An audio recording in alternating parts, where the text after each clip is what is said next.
दोस्तों, पापों के करने से नरक प्राप्ति का वर्णन आज हम आपको बताने जा रहे हैं। जो पापी मनुष्य यमपुरी में पहुंचकर नरक भोगते हैं, उनके विभिन्न पापों का दंड में तुमसे अलग अलग वर्णन करता हूं। जो मनुष्य किसी अन्य व्यक्ति की संपत्ति जबरन छुड़ा लेता है, उसे यमदूत बहुत ऊंचे पहाड़ की चोटी से नीचे धकेल देते हैं। नीचे गिरने पर जब उसके शरीर का चूर चूर हो जाता है, तब यमपुरी में निवास करने वाले बड़े दो गिद्ध आदि पक्षी उसके मांस को खाते हैं और जोक के समान तीक्ष्ण रोक नामक कीड़े उसका रक्त चूसते हैं। उस समय यमदूत उस प्राणी से इस प्रकार कहते हैं कि तुमने दूसरे की जितनी संपत्ति ली है, उतने ही कल्पों पर्यंत तुम्हारी यही दशा रहेगी। जो मनुष्य स्वयं उत्तम भोजन करता है और उत्तम वस्त्र धारण करता है, परंतु अपने कुटुंबियों और मित्रों को उन्हें नहीं देता है, और जो साधु महात्माओं की सेवा नहीं करता, उसे नरक में पहुंचकर बहुत जोर की भूख लगती है। उसी समय यमदूत उसी के शरीर का मांस नोचकर उसे खाने के लिए देते हैं और कहते हैं कि जिस देह का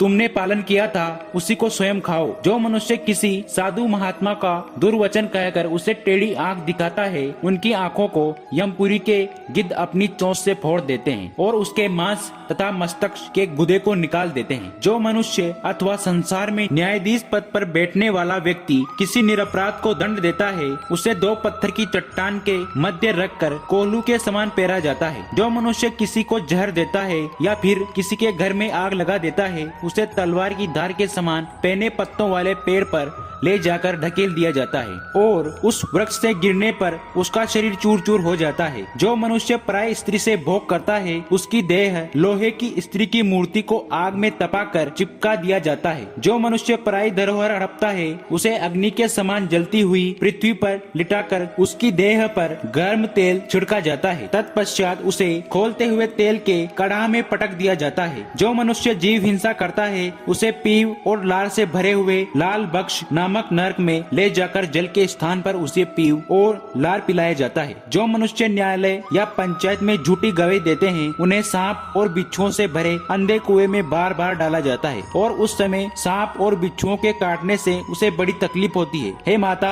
जो मनुष्य जैसा पाप करता है, उसको यमपुरी में पहुंचकर वैसा ही दुख भोगना पड़ता है। दोस्तों, कृपया अपने कर्म को सही करें, किसी के ऊपर तिरस्कार न करें। अगर आपको यह वीडियो पसंद आया है तो वीडियो को लाइक करके चैनल को सब्सक्राइब कर लो और अपने दोस्तों को जरूर शेयर करो। धन्यवाद।